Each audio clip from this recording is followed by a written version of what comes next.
Dr. Nicholas Faraklas. I'm going to give a little bit of slightly more formal introduction. He is the professor in linguistics at the University of Puerto Rico, which is where he is, 12 hours behind us. He speaks something like 16 or 17 or 18 languages. When we met him, or Ken had met him before, I met him in Papua New Guinea, and he was speaking Tok Pisin, which is the language there. I mean, he just looked like a local person to me. And then I understood his expertise is in languages of the colonized. And so he studied this all over the world. I think he specializes in Creole languages. Is that right, Nick? The ways language comes together in contact situations, which one of those ways is through Creole languages. But actually, I specialize more in language and power, how language is used to do the kinds of things that you were talking about in this last session, how it's used by small groups of people to dominate larger groups of people. So we were just entranced listening to him, and I was dreaming of that at that time already of, wow, it would be really amazing to have him in Sabah. That hasn't happened in person, but here we are in COVID times and in lockdown, and we thought this is the moment to have Nick.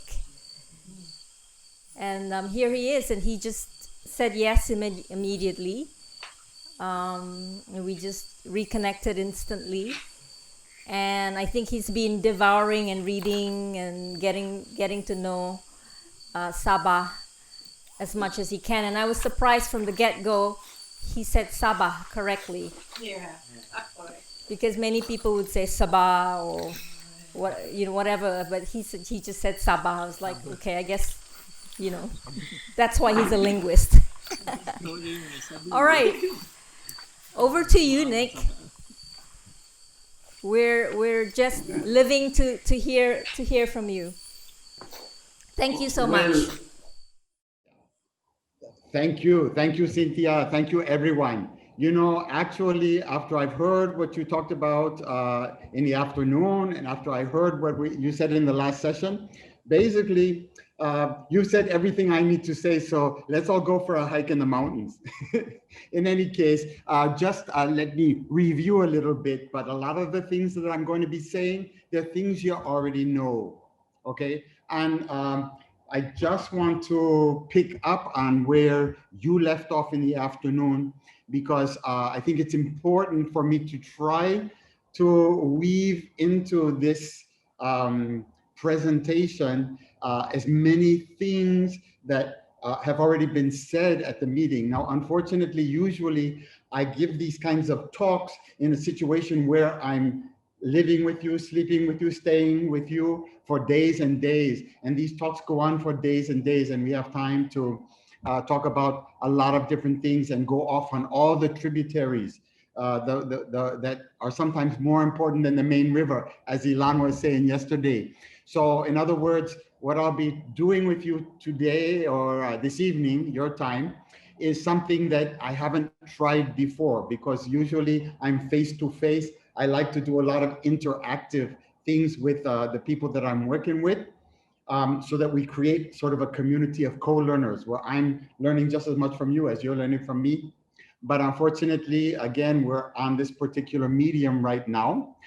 Maybe in the future we can find ways to tweak it, but I'm going to stick with the program the way it is right now. In any case, you talked about important things. You are talking about addiction. Okay, well, today I'm supposed to be talking about, so I'm going to be talking about culture of patronage and linear economy for this particular session. That's what I'm supposed to be talking about anyway. So basically, I want to, let me get this back. I want to connect with those two ideas in such a way as it can connect with what you were talking about this morning in terms of what you had discussed in the afternoon.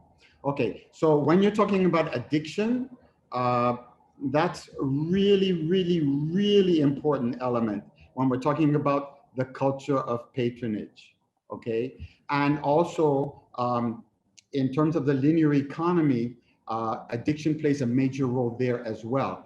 And this addiction can be to a substance like heroin, or like as you said earlier too in your recap, Elon, it can be about an addiction to a position or an illusion that you have power because of this culture of patronage. Somebody who has more money than you or more political power than you places you in a particular position, and you have this illusion that now you have power. Okay, another thing that you were talking about was coffee, cocoa, palm oil, and all of those monocrops.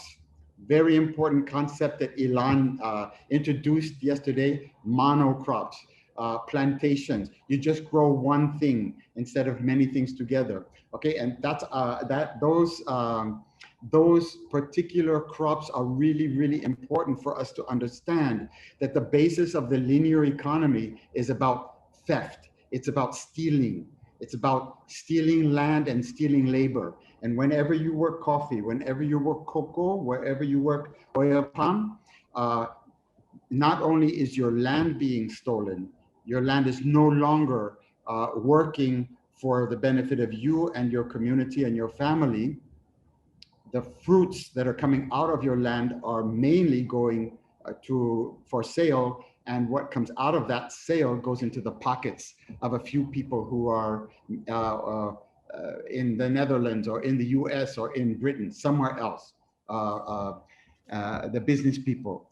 And also it's about stealing your labor. So whenever you labor in palm oil or coffee or cocoa, you are getting only a small price of the true value of the cocoa or coffee or palm oil that you produce.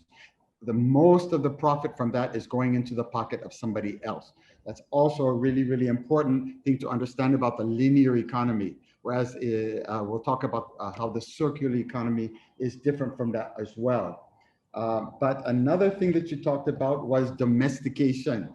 Okay, and here we're going to be talking about another idea that's related to domestication, which is sovereignty. Okay, and this is a really important idea when we're talking about indigenous people. And so one of the things that a lot of indigenous peoples talk about when they're talking about their past and their futures, they're talking about sovereignty and how to reclaim that sovereignty and how to, and part of that process is undoing domestication. So what you were calling domestication. There are a lot of other names for that, but that's a great name for it. First of all, let's talk about me a little bit. Now, I know that here's my timeline. So you had great stories about your timelines. And then believe it or not, some of our timelines actually coincide in different kinds of ways. Okay, so basically, here's where my father's people come from. Okay, they didn't live in houses, they lived in caves. It's the central part of what's now Turkey, okay, Asia Minor. And at this time, there were Greek people, there were Romani, okay, so my family is Greek and Romani. Romani are also called gypsies. Okay, another connection, I think that this concept also applies to some people in Sabah, but it's, they maybe roam the sea more than they roam the land as my ancestors did, my father's ancestors. Anyway, so his family was in this area. It's called Cappadocia. Okay, here's my mother's village in Greece. Okay, so at this time, what's now Greece and Turkey and the whole Middle East were a lot of different peoples living together. Okay, a lot like Sabah.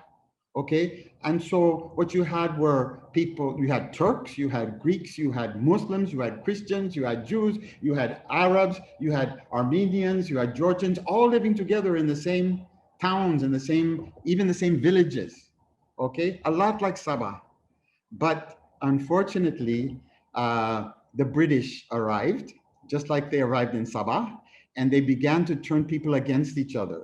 Greeks against Turks, Muslims against Christians, Muslims against Jews, etc., etc. And so they began to sell this idea that Ilan was talking about yesterday. She was talking about this idea of one language. Everybody has to speak one language. Everybody has to practice one culture. Everybody has to have one identity. And this is a very, very colonial idea. And so most of our ancestors didn't live like that. Most of our ancestors were living in places where people spoke many languages, where people practiced many cultures, and people had many identities, okay? So, but in any case, the British came and they really wanted to take over the Middle East. And what they did was they convinced the Greeks to hate the Turks, and they convinced the Turks to hate the Greeks. Well, my mother's family was living in Greece. My father's family was living in Turkey. So after World War I, what happened is Greece and Turkey separated. And in the process, 4 million Greeks became refugees. They had to leave Turkey, what's now Turkey. And 3 million Turks had to leave Greece, what became Greece. And so my family came from that conflict. My family became refugees and they moved to the United States. Okay, so after they moved to the United States, again, because of the linear economy, there was a Great Depression, okay? So the Great Depression meant that there was no money. And of course, people had no land. So my father had to abandon his studies. He quit school to take care of his family. And as soon as the depression got a little better, my father went into the army because it was time for World War II. My mother was working in the factories making guns, okay, for the US Army. And finally, after the war, they came together, and then I was born in 1954. I spent my childhood in the US. But during my early years, I became involved in a lot of the kind of work that you're involved in. Okay, in other words, working with communities where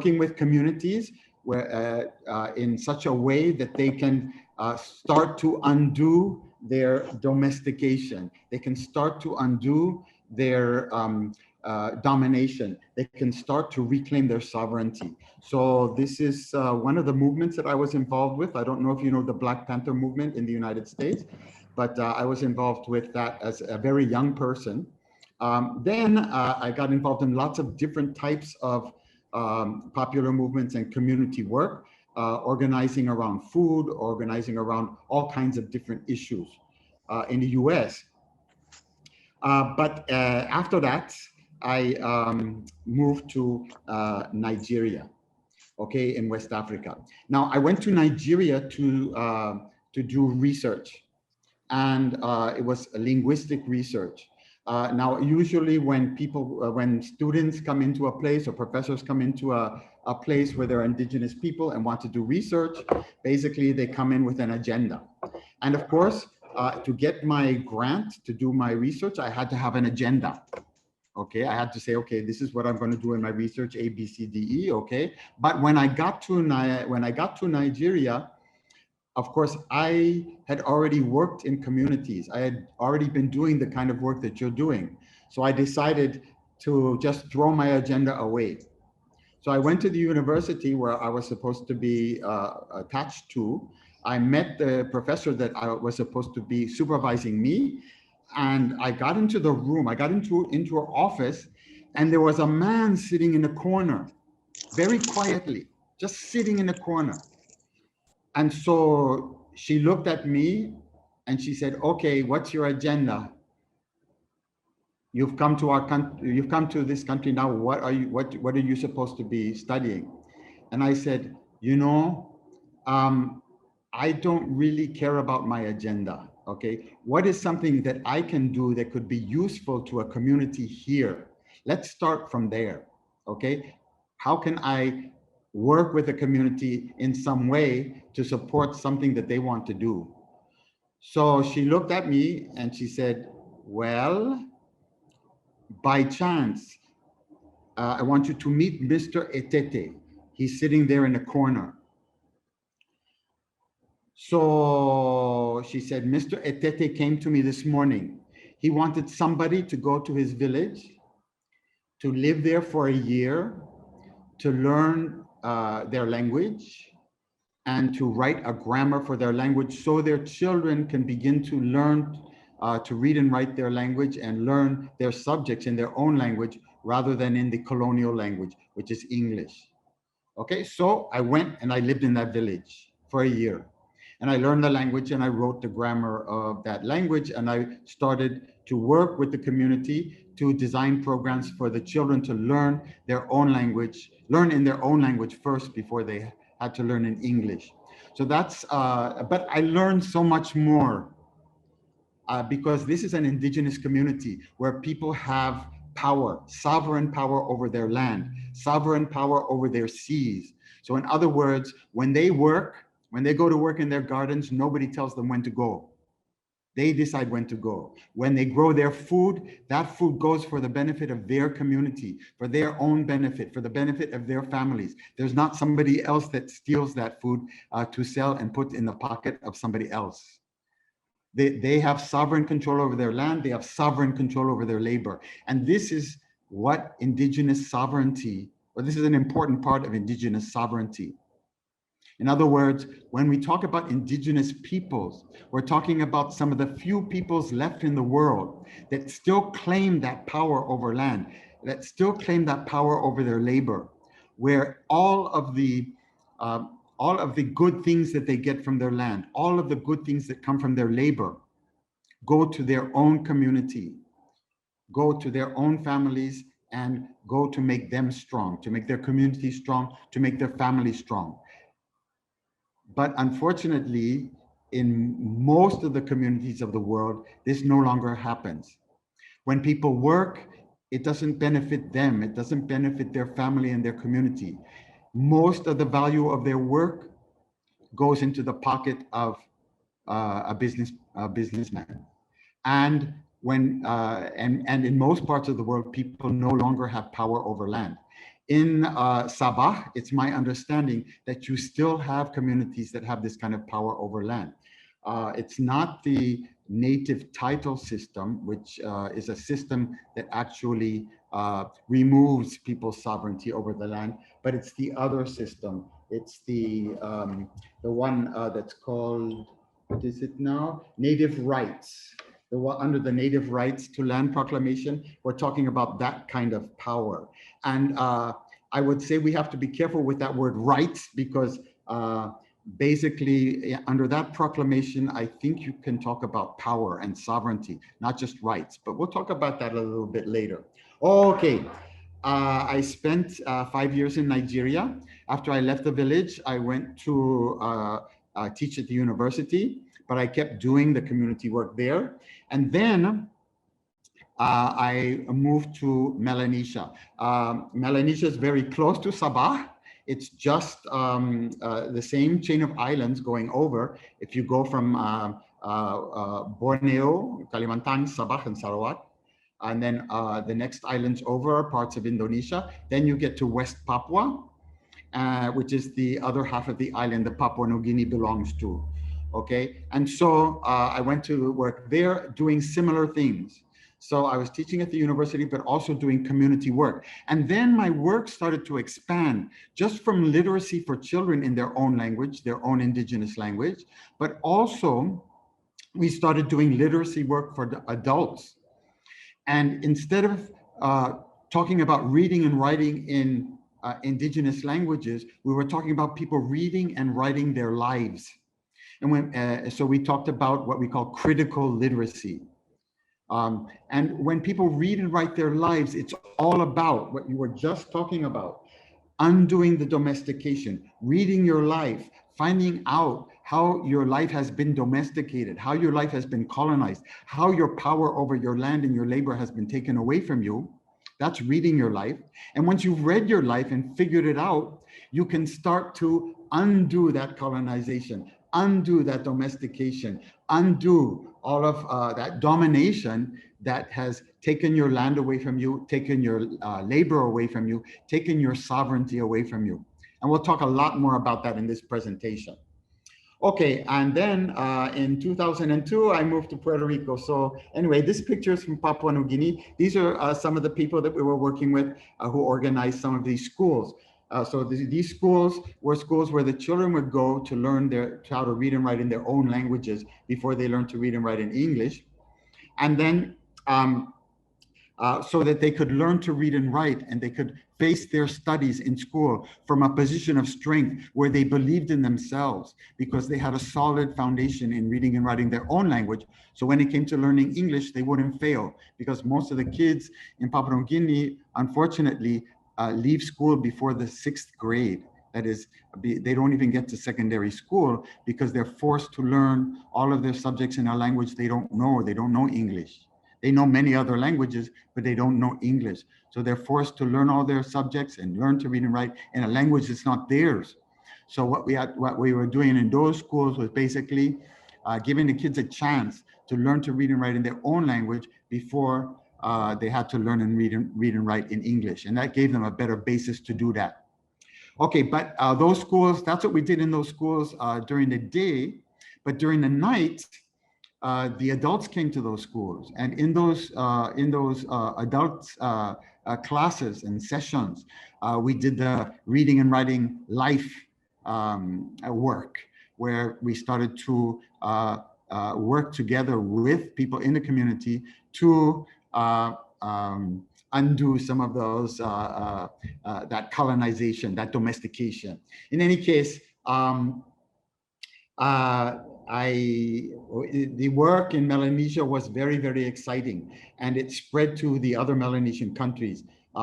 We were working at the end in about all of the NGOs and different organizations were working in thousands of communities, and there were schools in thousands of communities for children and adults, and we were working in over 300 languages. Papua New Guinea is very much like Sabah. In Papua New Guinea, there are 4 million people, but there are 869 different languages spoken. Just like Nigeria, there are many more people, 200 million people, but there are 500 languages spoken. So basically, I was very happy in Melanesia, but I had to leave because the problem was that I was getting ill from malaria too much. So I was getting malaria like once every year or 2 years or a year or 6 months when I started working in Papua New Guinea and Melanesia. But by the time it came time for me to go, after some 15 years, I was getting malaria like every month. So it was time to go. So where did I go? I went to Puerto Rico. And this is a picture from Puerto Rico. And I've been in Puerto Rico for the last 19 years, doing the same thing, teaching at the university, but also doing community work. In fact, I spend more time doing community work than my university work. But I do my university work to get my pay, and then the rest of my time I can do community work because I have the means to do it. Okay, but when I'm doing my community work now, I don't just work in Puerto Rico and the rest of the Caribbean because Puerto Rico is an island in the Caribbean. I also do work in Latin America, similar types of work to the work that I was doing in the South Pacific. And I still go back to the South Pacific. I still go back to Vanuatu 2 times a year to work with the communities that I was working with for all of those years. And they're still doing that work, but I still support that work. And I do go back to West Africa every year too, but I take a group of students from my university to go to West Africa every year. Okay, and this picture is a special picture because this is a picture of what happened in Puerto Rico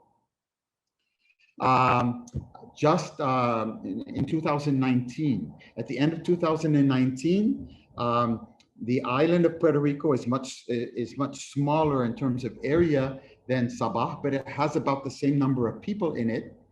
And out of a population of 3 to 4 million, I think 1 million people went out on the streets because they were unhappy with the government, and they forced the government to resign. So they took power into their own hands. So this is what's happening in Puerto Rico very recently. And it's about people realizing that power is not over there in the parliament. Power is not over there in the bank. Power is not over there in the United States. Power is not over there in Europe. Power is not somewhere else. It's right here. And like you said, we are powerful. Every human being is powerful. We are, and the fact that we can speak is very powerful. So how is this great power that we, how is it that we don't use this great power that we have? Well, it's because of what you've been talking about. It's because of domestication. Okay, it's because somebody has convinced us that we don't have that power. Somebody has taught us to speak in ways that are not in our own interest, but in somebody else's interest. Like Ilan said last night, is people teach you to speak their language, and then you start thinking like them. The colonizer comes and they say, no, you have to speak the colonizer's language, and then you start speaking and acting the way the colonizer wants you to speak and act. You start speaking and acting and thinking in the colonizer's interest instead of in your own interest. And that's about domestication. That's about a lot of the things we're going to be talking about. And what the special thing that indigenous people offer us is a vision, a memory of how we can take back that power over our language, over the ways we speak, over the ways we think, over the ways we act, over our land, over our labor, etc., etc. We're incredibly powerful. Power is right here. It's not over there. And that's a lot about what this presentation is about too. And I'm sure that this is a lot about what you are doing every day in your work. I am just so amazed by what Forever Sabah is doing. It's the kind of thing that I wish was happening in so many other places. So many other places need to learn from you about what you are doing, how you are taking things into you're reclaiming your sovereignty, you're reclaiming your power, you're reclaiming your voice. You're changing the way you're thinking. You're starting to think in your own interest, in the interest of your community, in the interest of your people. And once that starts to happen, there's no stopping it. And that's another thing that gives me a lot of hope for the future. But in any case, we'll get to the future as well in the presentation for tomorrow morning. I think those were the points basically that I wanted to connect with from the points that you were making about what you said this afternoon. But there was so much more, but in any case, let's proceed to the presentation. Now, normally I would be asking you all kinds of questions. I'd be having a dialogue with you in this session, but unfortunately, we have a limited amount of time. Unfortunately, this is the way we're working right now with COVID. But in any case, let's make the best of what we can do in this format. But I just want to ask, is the sound okay? Is the translation coming out okay? Is everything okay so far? Sound okay, translation okay, content Great. okay. Okay, thank you, okay. Yeah, okay, the only thing that maybe is not okay is that as we go deeper and deeper into this, maybe you're not going to sleep very well tonight, because I hope you don't have nightmares, but I'm not saying these things that I'm going to say today to give you nightmares. I'm hoping it's going to give you dreams about how you can take the work that you're doing now, the amazing work that you're doing now, and make it even more amazing.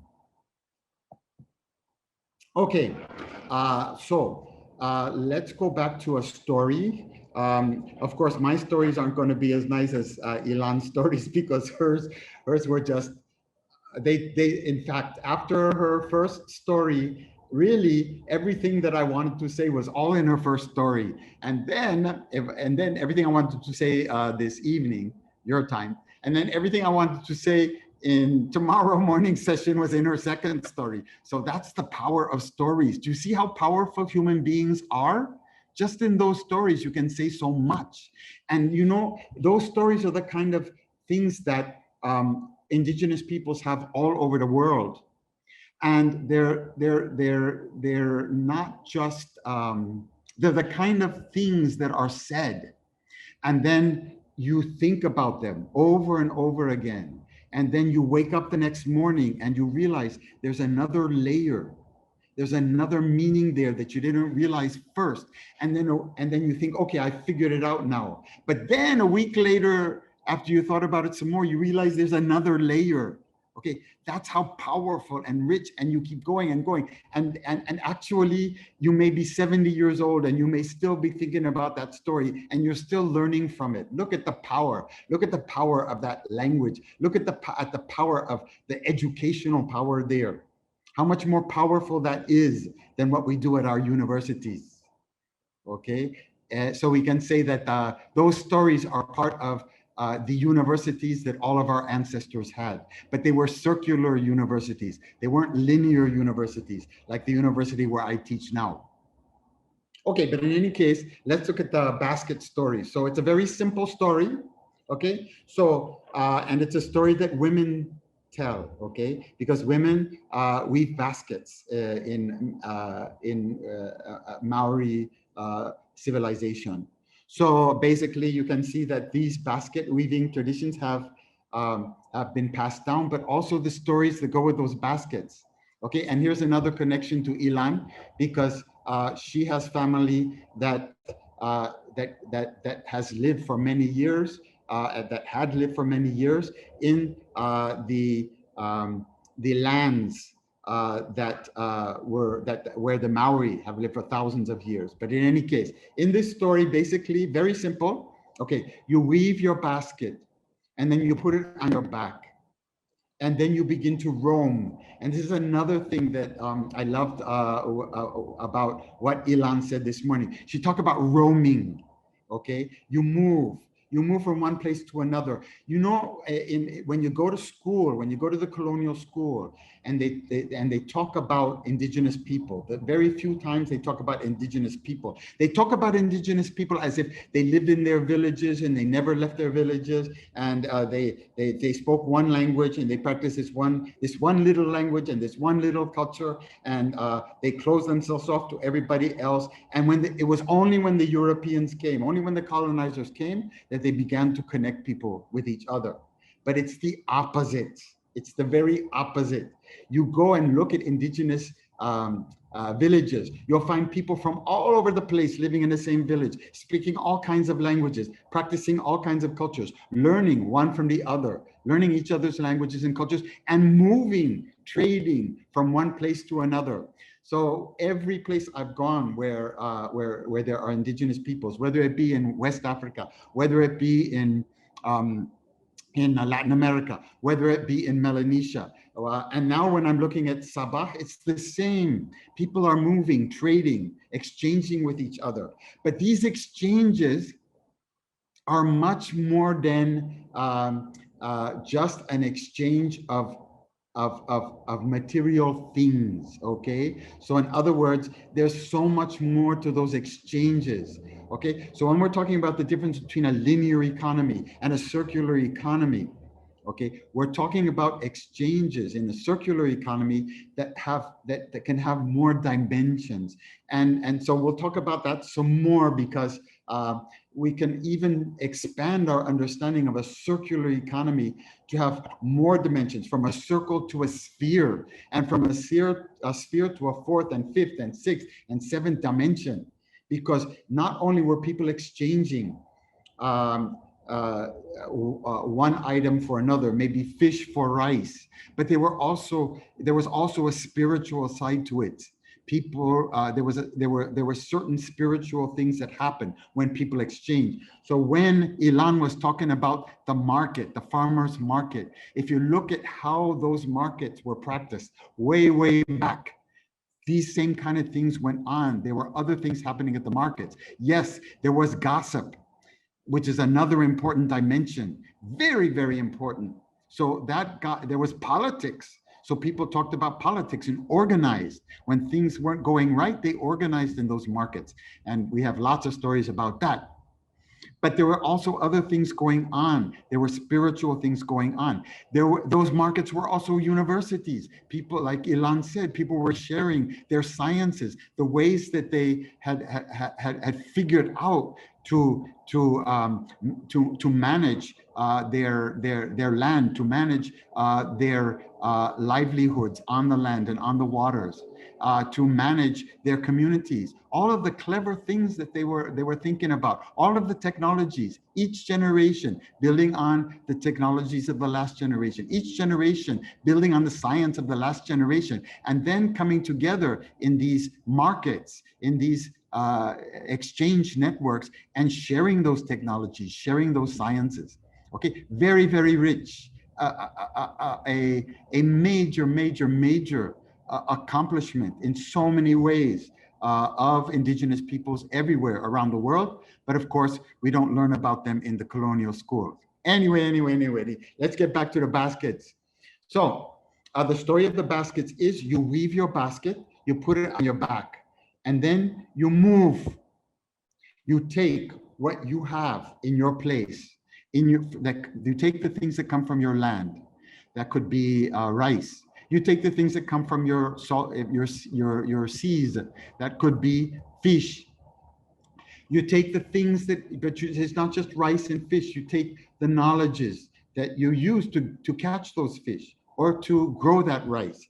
You take the knowledges that come from your place. You take spiritual knowledges. You take all kinds of things and you put them in your basket. You take your stories, put them in your basket. And then when you move, your job is to share those things in your basket. Share them with other people. And in exchange, those people will take things from their baskets and share them with you. And so when I'm speaking with you today, okay, basically, these are the things that I've learned from the indigenous communities where I've had the honor and privilege to live and luck to live.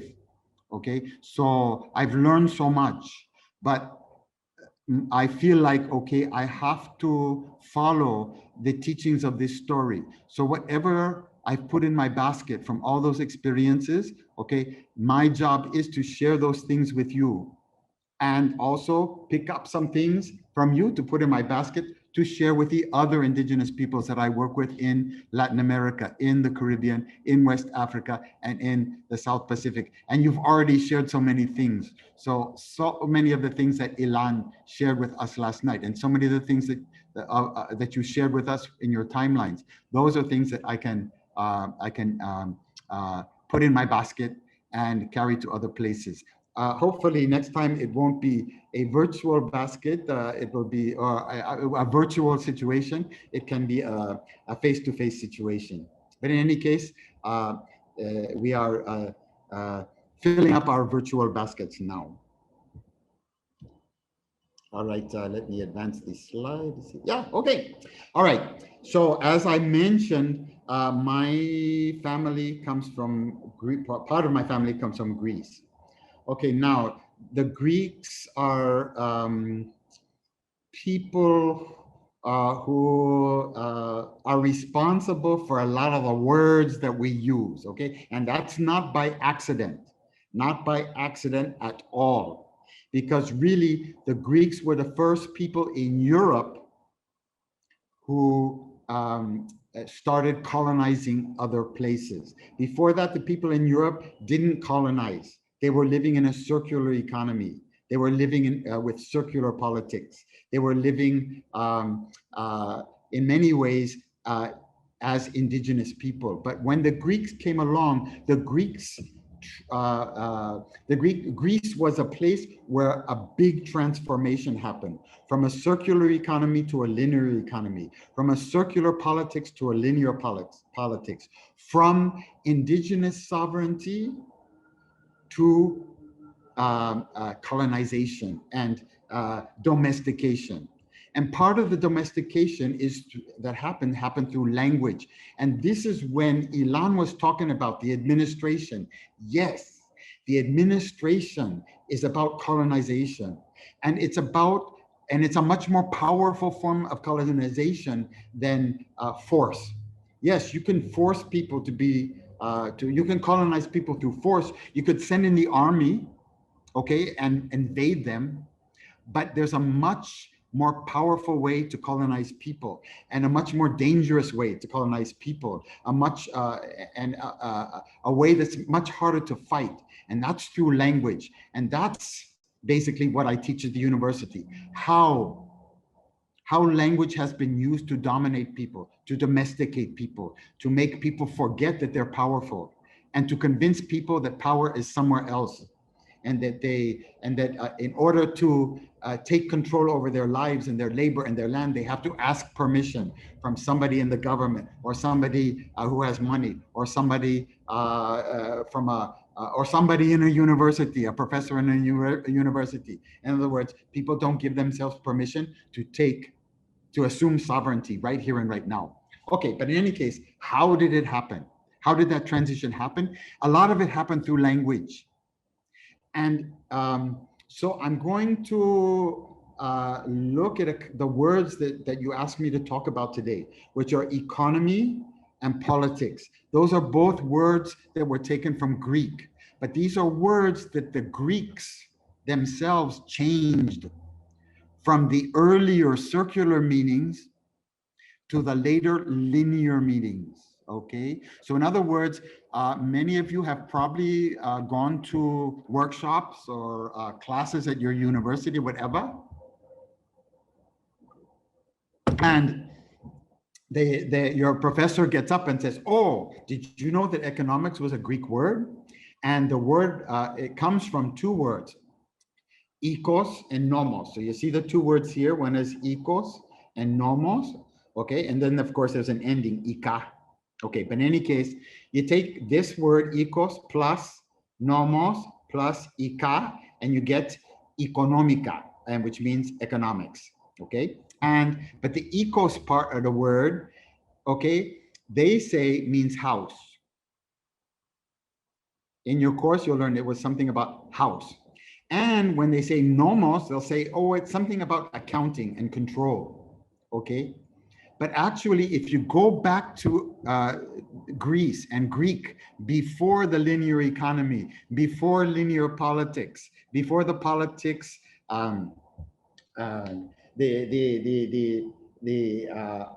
politics of excuse me, yes, the politics and culture of patronage in ancient Greece, ecos had another meaning. And it's a very much kind of indigenous meaning. It's not just about your house, it's your family. And not just your immediate family, could be an extended family. Okay, all of the people in your community maybe. Okay, and also it's not just about your house, but also the land around your house. If you live in a place where you get your subsistence from land, land is what gives you life and food. It's about that too. So it's very much an idea that connects with indigenous peoples and sovereignty over land and sovereignty over labor. Okay, but of course, when the transition happens in ancient Greece, they forget about that and they say, no, it's just about your house. It's not really about anything else. But really, if you look back far enough, it's not just your house, it's the people in the house, and also how the people interacted with what was around the house to give them life, to give themselves life through the food that they grew, give their family life and their community life. Okay, and then nomos, they say, means control and administration. Okay, there's that word that Ilan was using. Yes, the administration. That's how they tell us. That's the meaning that they give us for that word. But actually, if you go back far enough in Greek, it also means custom, just like indigenous custom, adat, but the indigenous adat. That means the ones that actually were the laws that were made by the community in the community's interests, to make sure that the community, in the interests of the community, and to make sure that the community benefited from its own land and own labor, and that everybody had food, that everybody had a place to live, that everybody had work, etc., etc. We'll talk more about that before. So in other words, economics has a circular meaning that happened before the Greeks transitioned from a more indigenous type of society to a more colonial type of society that went out and colonized other people. And then it has another meaning that is a more colonial meaning. And surprise, surprise, the one you learn in school is not the earlier indigenous meaning, the earlier circular meaning. The one you learn in school is the linear colonial meaning. Okay, they say that no, economy comes from the Greek words for house and accounting and management. That sounds like a company, doesn't it? Okay, sounds like the company that took over Sabah in the 1880s. And we had in the Caribbean here, we had similar things going on. Okay, so a lot of the islands of the Caribbean were actually run by companies for hundreds of years before they actually became crown colonies and this type of thing. So very similar. And unfortunately, some of the islands in the Caribbean are still colonies. They never got independence. So I'm living in one of them right now. So Puerto Rico is still a colony of the US. And I'm not talking about neo-colony or, you know, we're talking about neo-colonization. We talk about the World Bank, how, and of course, Ilan talked about last night, very important, how Sabah gets recolonized after Sabah just becomes one of the 13 provinces or one of the 13 states.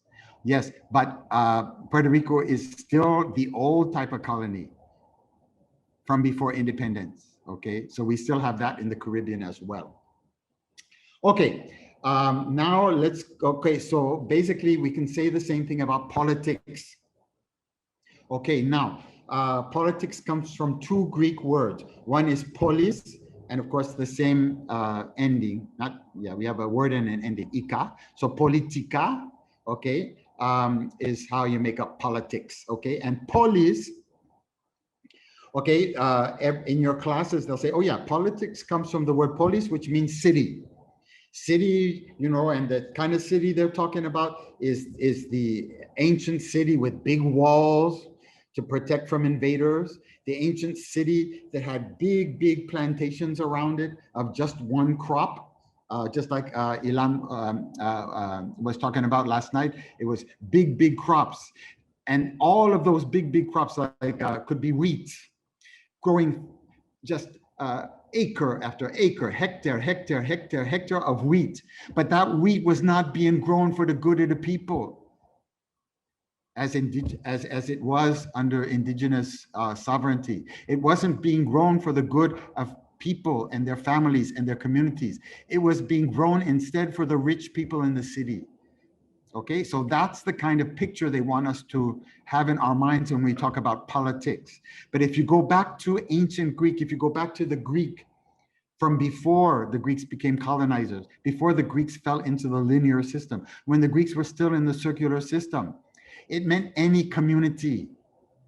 It didn't have to be a community with walls. It didn't have to be a community with an upper class and a lower class, where some people ate off of the labor of other people, where people worked and didn't get the just value for their work. Most of the value of their work went to a rich class. We're talking about a time in Greece when people were living in towns that had no walls. So if you go back far enough in Greece, there are no walls around the towns anymore. And you go look at the graves, there were women leaders buried in the graves and male leaders buried in the graves. And you look at the towns, the population of the towns. If you do the archaeology on the teeth, you'll find from the teeth, you can tell if where people were born, what area they were born. And you'll find that there were people in towns from all over the place. So people were living in towns where people came from all over, speaking many languages, practicing many cultures, learning from each other, where men did not dominate women. You could have women leaders, you could have men leaders. And leaders were not about dominating other people and stealing from other people. Leaders were real public servants. They actually served their communities, and like you are doing right now. Okay, those were the kind of leaders that we had before the colonial system, we had before the linear system. And that is another meaning of politics. It's the meaning of politics before we fall into the linear system. Okay, so basically, when I'm talking about economics and politics in this tonight and tomorrow, I'm going to be not talking about economics and politics in the way that we usually talk about it in the university. I'm going to talk about it in other ways, economics and politics. I'm going to be talking about it in ways that I've learned from the indigenous people that I've lived with in the last 40 years in West Africa and in Latin America and in the South Pacific.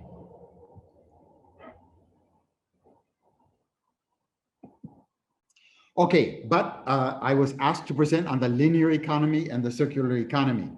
Okay, so basically, let's just look at that for a minute. This is how it's presented to us. So if you start to look at all the literature that comes out of the universities on linear economy and circular economy, this is what they're going to show you. Okay, but don't forget that our universities are part of what Ilan was talking about yesterday, the administration. Okay, so what is a university degree? What do you have to do to get a master's degree or a doctoral degree? You have to write a paper. You have to write a thesis that proves that you can use language in the way they want you to use language, not in the interest of your community or your family or yourself, but in the interest of the people who are stealing the land and labor of the rest of the people in the of the world. Okay, so basically, universities are colonial institutions, and the science that we practice in our universities is colonial science.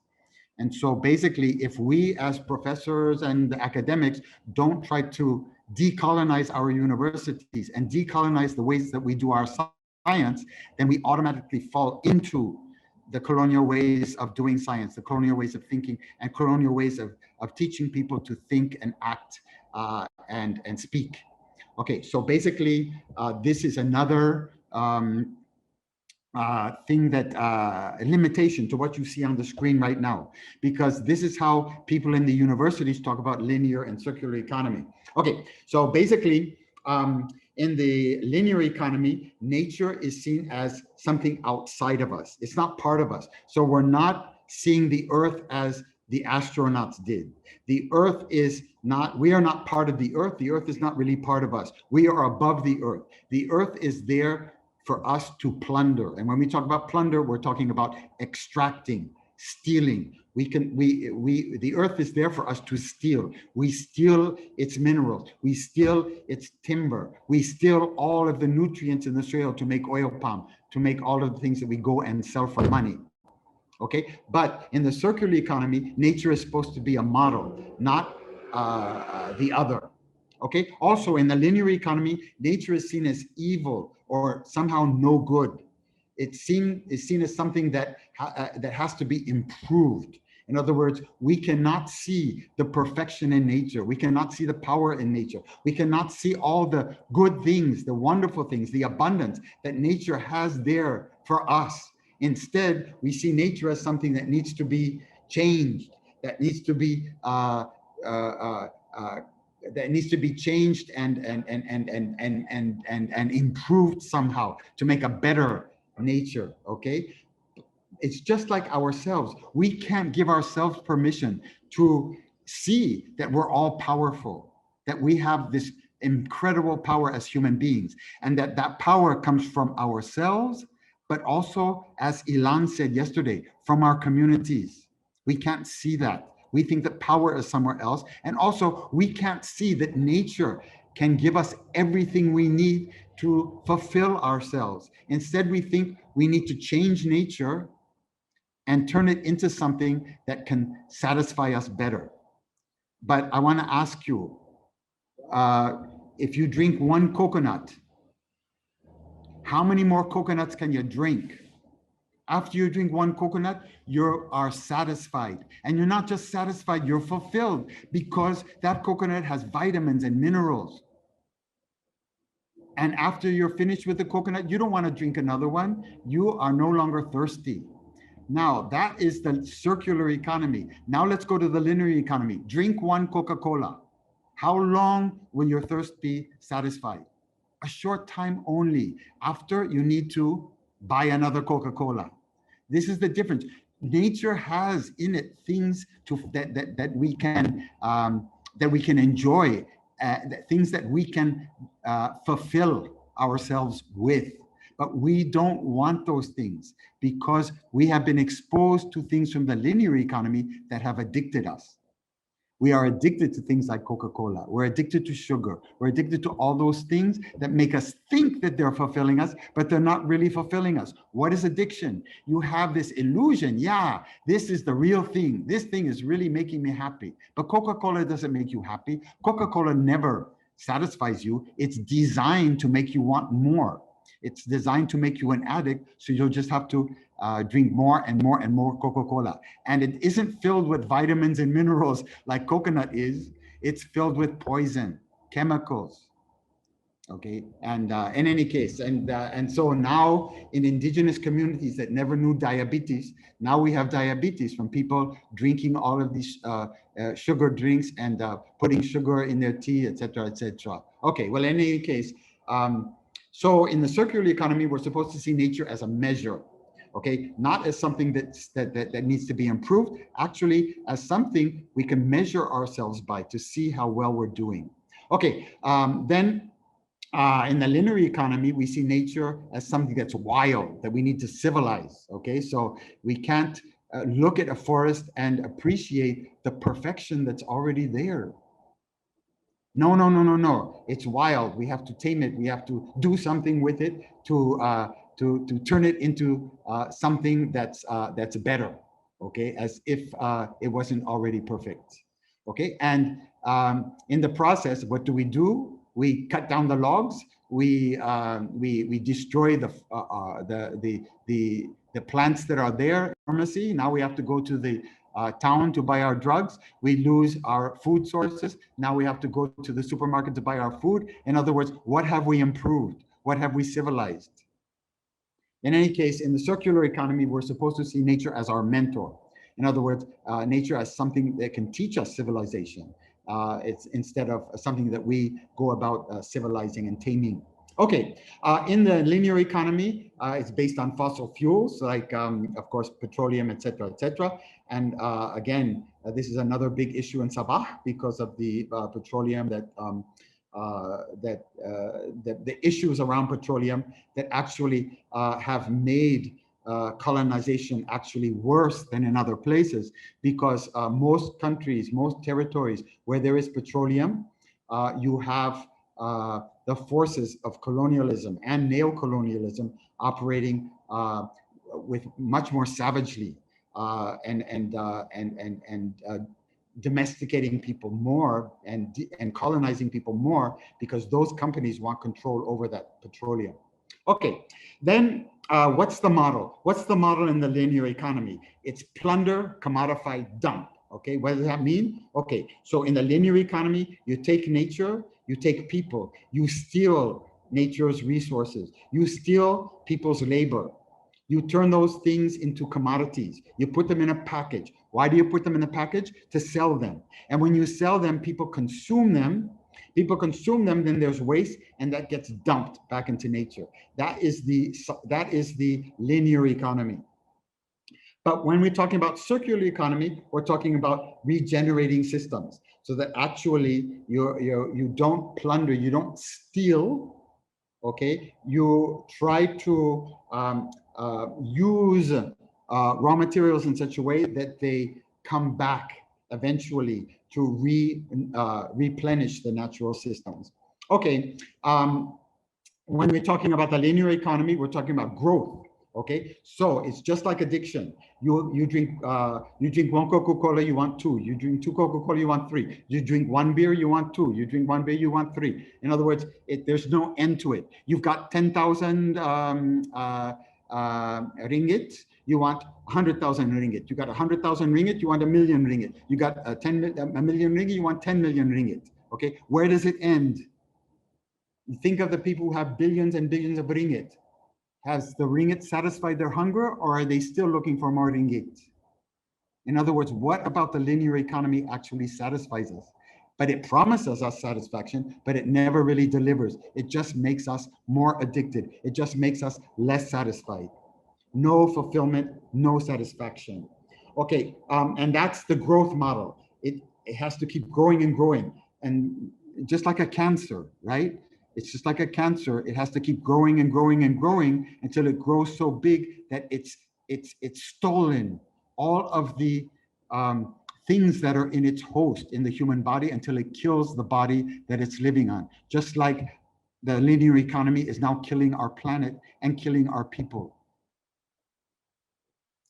Okay, but in the circular economy, there's supposed to be some kind of balance, that it's not about just constant growth, growth, growth, growth, growth. Sell more, sell more, sell more. Produce more, produce more, produce more. It's not an addictive cycle. It's a cycle of satisfaction. And when you're satisfied, you stop consuming. You had enough. Okay. Okay, now we're also talking about in the linear economy, exploiting human and natural systems. So we're plundering the land and plundering the labor. We're stealing the land and stealing the labor. Okay, whereas human and natural systems in the circular economy are supposed to be respected. Okay, and then in the linear economy, you impose a monoculture, and you grow one thing like oil palm. But in the circular economy, you have diversity, just like in traditional indigenous agriculture. So in indigenous agriculture, if you look at indigenous gardens, in many of the islands around Sabah and in Sabah itself, in Borneo itself, you'll find incredible diversity. There are islands in your area where around the houses, women cultivate 300 to 600 different crops just in the garden, just in their house gardens. Think of all the different fruits that they cultivate. Think of all the different medicines that they're cultivating, the spices they're cultivating. And they know how to plant things so that one crop nourishes the other crop. So the soil is never plundered. Its nutrients are never stolen. They always go back without using fertilizers. You don't have to go to the store to buy fertilizer. You don't have to go to the store to buy medicine. You don't have to go to the store to buy your Coca-Cola. You have to go to the store to buy all your food. Because when you go to the store, you don't get it for free. You have to have money in your hand. But if you have sovereignty over your land and your labor, you can create almost everything you need to fulfill yourself. So in other words, if you work under your own sovereign control, under your own sovereign control over land, as most of our ancestors did, and as many indigenous people still do, you can create fulfillment and satisfaction, real fulfillment and real satisfaction without money. You don't need to have money. And once you move out of the money economy, you move out of the linear economy, and you make it impossible for somebody else to steal your land and steal your labor. Almost all of the good things that come from your land, almost all the good things that come from your labor go back to you, your family, and your community and your trade networks. Okay, so basically that's another element of linear versus circular economy. Okay, another thing about linear versus circular economy, in linear economy, you had planned obsolescence. Okay, how do you make people buy, sell? How do you make it possible to sell, consume, consume, consume? Well, everything that you manufacture, everything that you make in such a way that it breaks quickly, so that people have to buy another one. Okay, so in other words, you don't create products that last a long time. You create products that are planned to become obsolete, that are planned to break down. So think about your cell phones, think about your computers, how many times you have to replace them, because they are made to break. They are planned. When you buy this cell phone, the people who made this cell phone have planned how long it should last. And they want to make sure that when they come around time with their next version, you're already in the market to buy another one.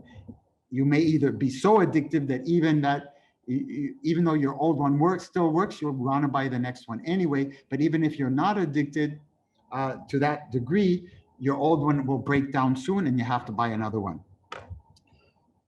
Okay, destroying natural systems, that's what the linear economy is based on. So massive mining, massive logging, you know this very, very well in Sabah. And you've seen the results. But in circular economy, you're supposed to design out waste and pollution and minimize extraction. Okay, minimize this mining, minimize logging, etc. Okay, and then finally, in the linear economy, we talk about commodification. Okay, so as I said before, we're talking about plunder, commodify, dump. Okay, so what does the linear economy do? It steals from nature, it puts it in a package, and then sells it to you for money. But what do you need to do to get money? Well, money is part of the linear economy, okay? In the circular economy, where you have sovereignty over land and sovereignty over your labor, you decide when you're going to go to work. You decide when you're going to finish work. That is what the kind of power indigenous people have over their labor. What day you're going to go to work. But in the money economy, somebody else tells you when you're going to go to work, when you're going to start, when you're going to finish. In other words, you lose control over your labor. But it's not just losing control over your labor. When you work in the money economy, when you work in the linear economy, you get a wage, you get some money for your work. But that money is only a small fraction, only a small amount compared to the amount of value that came from your work. Okay, so in other words, that when you farm palm oil, okay, you are the one who had to do all the hard work. But when you sell your kernels, okay, you sell them for half the value of the palm oil when it's sold after it's first been pressed. And then that palm oil becomes finished products that are sold for hundreds of times what they paid you for your palm oil. In other words, somebody else is getting all of the best value from your labor. You no longer get it. And also, all of the best value of what's coming out of your land is going into somebody else's pocket. That's what, but how do they, and then they leave you with that little bit of money in your hand. And what do you do with the money? You go to the store to buy the soap powder that they produced with your copra. But if you look at the value of that copra in the soap powder, it's 100 times more than the value that they gave you for your palm kernel, if you do it ounce by ounce. So in other words, you're the one who did all the work, and they're the ones who made all the profit from your work and from your land. Just to check, is the sound coming through? Is the translation still okay? Yes. Yes, Okay. everything's fine. Okay, I'm sorry for all of these charts because we're going to move now into a couple of others just to contrast. Okay, here's the linear economy. You extract the raw materials, you produce commodities, you sell them to people for money, and then people use them, they throw away the package, it goes back into the environment. It's linear. Did somebody want to say something? I'm sorry. No? Okay. And then here's the circular economy where there is some input from the environment, but then as much as possible, it's kept within the circle, okay? Now, think about it. It's like a cancer, okay? So the linear economy is like a cancer. They have to keep growing and growing and growing. And they take the things that nature used to give us for free to satisfy us, free to fulfill us, like water. All of our ancestors had access to water, drinkable water, for free. They didn't have to buy it. But what's happening today? Because of the way they've destroyed the environment, all of our waters are now poisoned. So now we have to go to the store and buy the water that they packaged as a commodity in the store. But before we can buy the water in the store, we have to have money. Where do we get the money? By selling our labor and selling our land to a company, where we get 1 ringgit back for every 100 ringgit that they get from our land and our labor. That's how they hook us in to this system, which is like a slave system, making us slaves in our own territories, making us slaves on our own lands, making us slaves on our own seas, etc., etc. Okay, and then between the two economies, you have what they call a reuse economy, where there's some median stage. So this is how they talk about it in the universities. I'm sorry I'm giving you so much of this because Actually, there's so much more. Okay, some people give it a little twist and make it into two circles, and they talk about a circle that of nature replenishing itself, and a circle where the circular economy is replenishing nature, and they work together. But there's still something missing here. There's so much missing. And then when we get into some of these other things that they present to us, I don't know if you, can you read some of these circles? What's in the circles?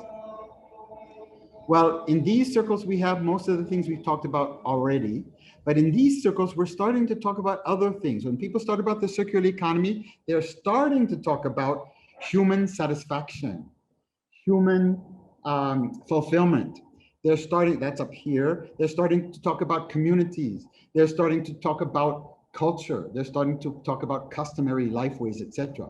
So in other words, there are some people when they talk about circular economies, they're starting to incorporate some of the things that are not just purely about products. And this is interesting, but I would say it doesn't go far enough. Whew, okay, so I hope you've had your fill of charts and university ways of looking at things. Okay, any case, but then if you look at people who talk about the circular economy, they tell us, here are the leaders. The global leaders in the circular economy. Okay, so in 2014, Denmark was first place. Netherlands was second place. Scotland was third place. Sweden was fourth place. Japan was fifth place. And when I looked at that, I started scratching my head. I said, wait a minute. I've been to Denmark, I've been to the Netherlands, I've been to Scotland, I've been to Sweden, I've been to Japan. And I have nothing against these countries. I've been there, they're nice countries. And the people there are nice people. I have nothing against them. But I really, really, really doubt, from my experience, at least in West Africa, from my experience in the South Pacific, from my experience in Latin America and the Caribbean, working with indigenous peoples, I would say that there are societies that are far more advanced than Denmark, Netherlands, Scotland, Sweden, and Japan in terms of circular economics. But the problem is these communities, these countries don't make it on the list. And there's a reason for that.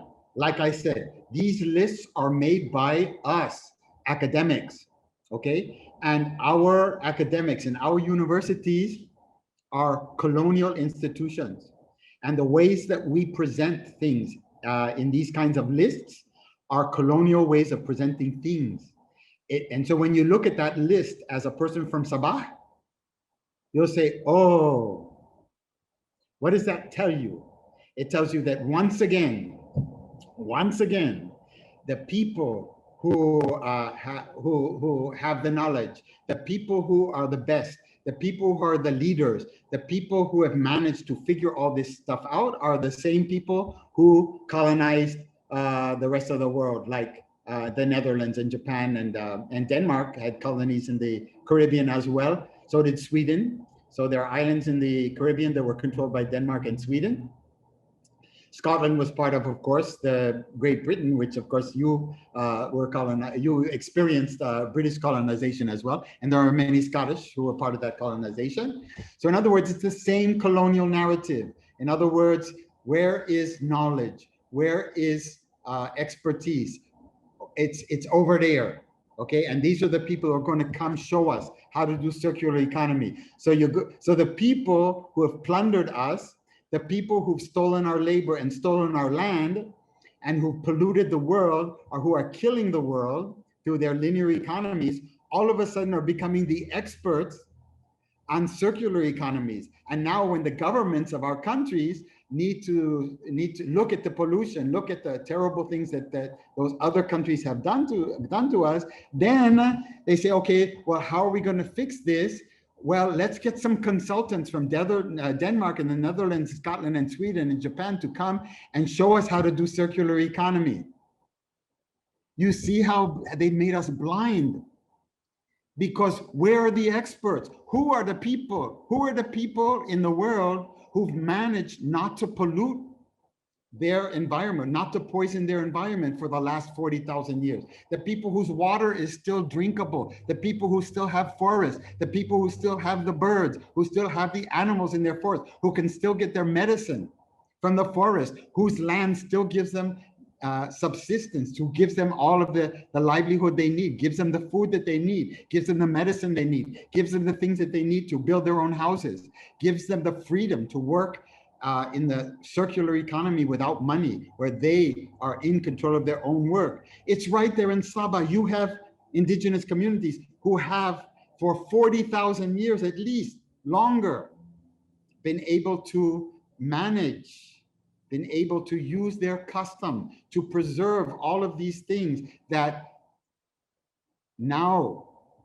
the people who've destroyed the world with their linear economies say we have to fix.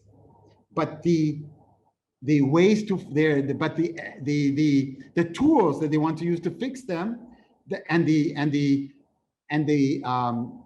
experts that they want to employ to do the fixing, that is the people that they want to consult to do the fixing, are the same people who've destroyed the world, the same people who've plundered plundered the world for plundered the resources of nature, have disrespected nature, and also have disrespected humanity, have used people as mines. So what are they doing when they steal their labor? They're treating us like a mine, like Ilan said last night. They when you're doing palm oil, when you're in the linear economy, they treat you like an oil palm tree. Or the land that oil palm is grown on. They're extracting out of you like they extract minerals from mines.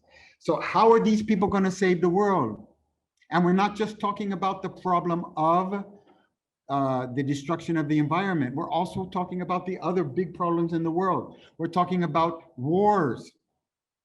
Okay, the world is full of wars right now. But which communities in the world have the best conflict resolution systems? Well, many of those conflict resolution systems, the best ones, are found in indigenous communities. We'll talk about that some more too. So in other words, again, we are blind to the people who actually have the most experience, thousands of years of experience with the circular economy. We don't think of them as people who have something to teach us. We think the people who are going to teach us are the same people who have taught us that they have the knowledge and we don't have the knowledge, and that there's nobody in Sabah who might have this knowledge. We have to go to Britain, we have to go to the US, we have to go to Denmark, the Netherlands, Scotland, Sweden, and Japan to learn how to do the things that the indigenous people of Sabah have been doing for 40,000 years.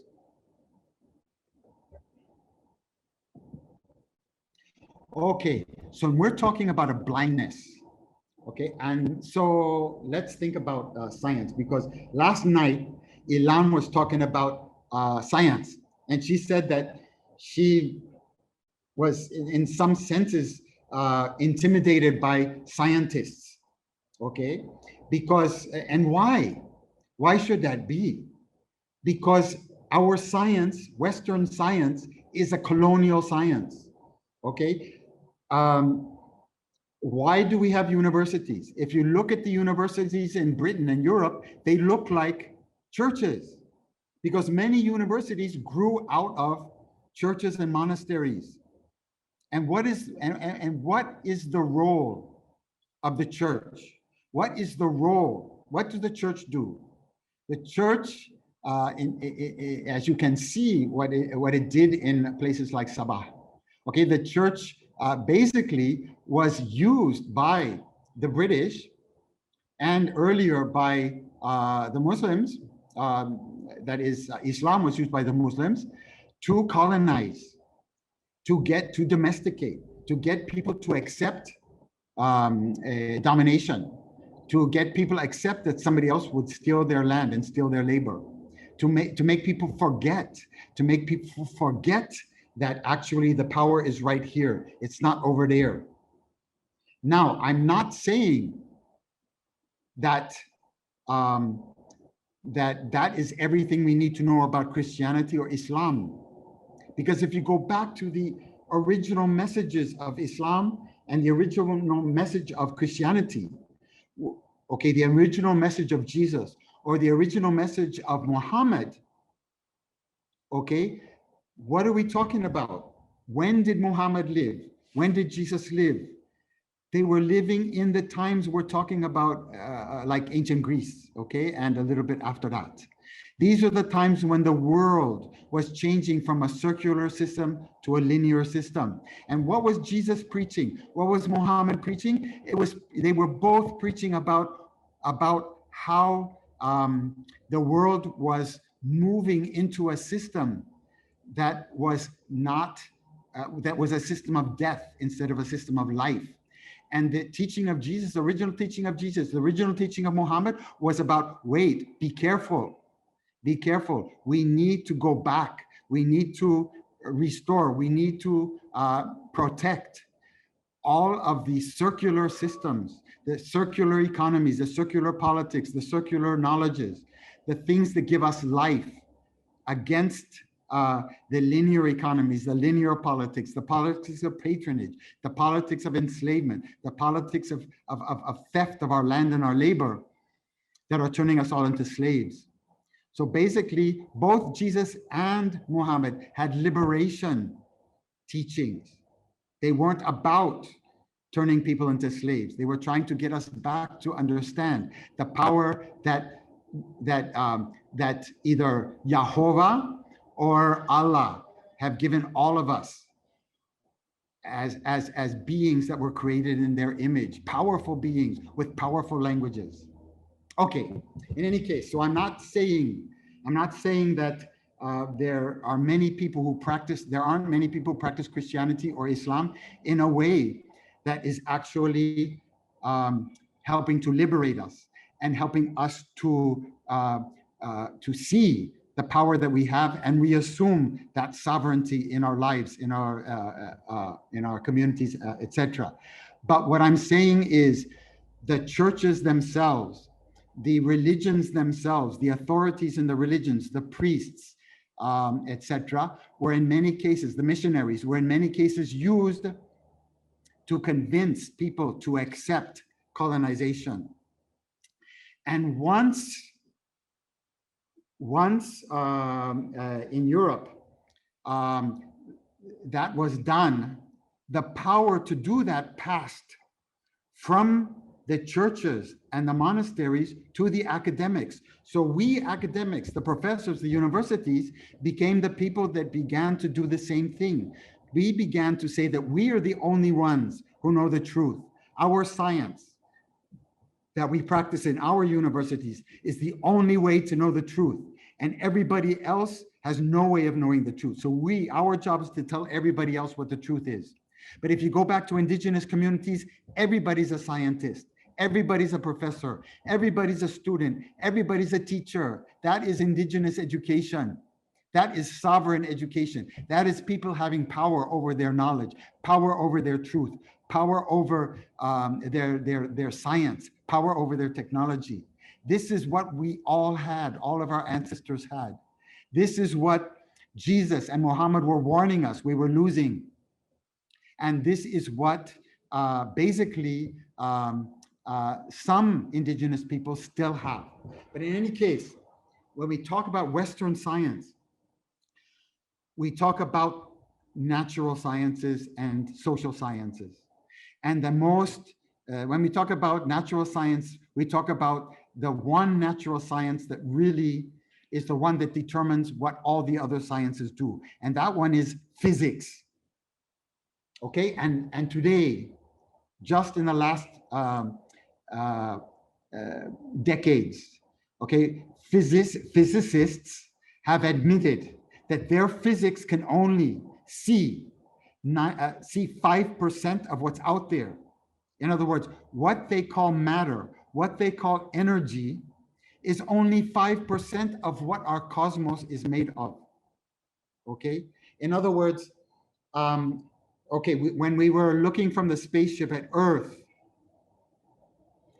they talked about how the earth, you can see this vastness that the earth is part of.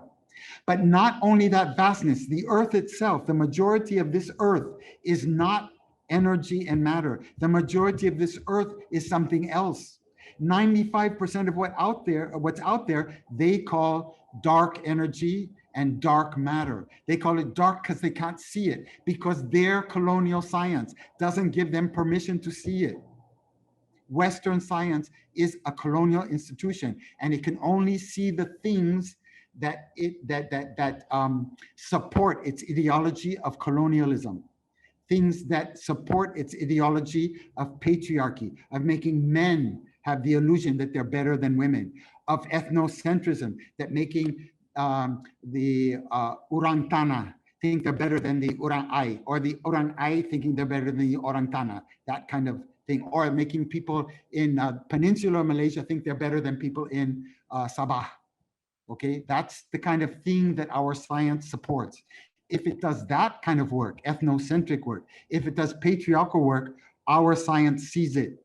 If it does plunder work, if it does the work of helping the rich people to steal more of our land and more of our labor, yes, our science can see that. But it can't see the other 95% of what's out there. We don't give ourselves permission to see that. And we have to decolonize the way that we do science. We have to learn from people like Ilan. In other words, Ilan is our professor. It's only when we start to open our ears and open our eyes to what people like Ilan, what people like the indigenous people of Sabah, what people like you are doing in your communities, learn from what you are learning right now in your work. It's only when we begin to learn that our eyes are going to open up to the other 95% of what's out there. So if you look at this, okay, here are two galaxies, okay, and you can see the white part are concentrations of matter, but there's more energy than matter. That's the orange part. But then you see the red part. The red part is what's called dark matter. And it's like a matrix that holds everything together. And then the purple is dark energy. So you can see there's much more dark energy and dark matter out there that our Western science doesn't give us permission to see. Only 5%. Our science can only see 5%. It can't see the other 95%. Okay, so basically, our science and our universities were set up not to serve the people and not to account for the reality in front of our eyes.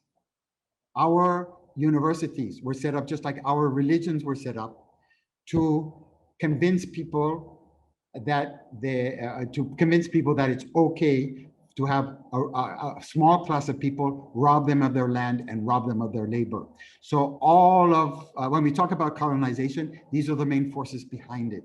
Okay, so yeah, okay, so I'm and when we're talking about that domination and we're talking about colonial patronage, there are different elements to that colonial patronage. One element is patriarchy. And patriarchy is a kind of patronage that tries to convince men that they're better than women, that they're superior to women. So now you have men making themselves into the dominators of women, colonizing women, just like the colonizers have come to colonize the colonies. So in other words, you have different levels of colonization, and there's a level of patronage there. Men get certain benefits from doing that. Men have more access to money. Men have more access to certain things that give them the illusion that the colonial system is benefiting them, but it's not. It's only when men stop thinking that they're better than women, and women and men join together to realize and to see and to reclaim the sovereignty that they have as sovereign people and sovereign communities, that they're going to become a real threat to the colonial system, and they're going to be able to replace linear colonial economies with circular economies that benefit the people of Sabah, rather than the pockets of the big corporations in the United States, in the Netherlands, in Japan, in all of those countries that we just saw as the so-called leaders of the circular economy. Okay, another is the ethnocentric patronage. And ethnocentric patronage is when the colonizers come in and tell one group that they're better than another group. Okay, so in other words, in many countries, one group will be favored by the colonizers or favored by the British to rule the others. Okay, so when they come to the north of Borneo, okay, they see that there are already systems of domination in place. So they use the sultanates to dominate the other people. So in other words, those are the people who are being used in this system of patronage. Sorry, somebody have something to say? Did somebody say that? Or okay, I thought somebody had something they wanted to raise. Can everybody hear me? Can everybody hear me? Yes. Yes, Okay, yes. and can you see the subtitles? Yes, yes. Yep. Okay, Yes. the Malayo good or not? It's all right. 95% good. Oh, I can't believe it. That's wonderful. That's wonderful. I'm so glad. Okay, and then okay, and then the other dimension, one other dimension of patronage is plunder, and plunder means that the rich people become so rich that they're able to give a few peanuts to some people to make them feel that they're better off than other people. So those people who get the crumbs off of the table of the big corporations, they begin to be able to buy things that other people can't buy and live in certain types of houses that other people can't afford. And they live under this illusion that their life is better than everybody else's and they are better than other people. So we begin to see people from Sabah themselves, people from the areas that have been colonized who become a new neo-colonial class. And they start to plunder their own people, steal their own people's labor, steal their own people's land. And this is another problem. So when we're talking about patronage, the politics of patronage, we have these different dimensions. We have the plundering dimension, where we have a new neo-colonial class, where we have people from Sabah doing it to other people in Sabah, stealing their land and their labor. We have a new patriarchal forms of patronage, where men do it to women. And we have where men colonize women, and we have an ethnocentric one, where one group in Sabah forms a political party, and they start to dominate all the other groups in Sabah, or some of the other groups. And I think that Ilan was talking about this when she was talking about Orang Tana and Orang Ai. That is the kind of ways that this system works and makes people think they're better than somebody else, but and makes people start to fight with each other instead of uniting together to realize that they're more powerful than all of those people at the top. They're more powerful than the banks. They're more powerful than the World Bank. They're more powerful than the government. They're more powerful than any of these people. And the people of Puerto Rico did that. We had 1 million people out on the streets and the government collapsed just a year and a few months ago. If once people realize they have that power, nothing can stand in their way. And that's the importance of what you're doing, because really, when I see the work that Forever Sabah is doing, it touches on all those things. It's not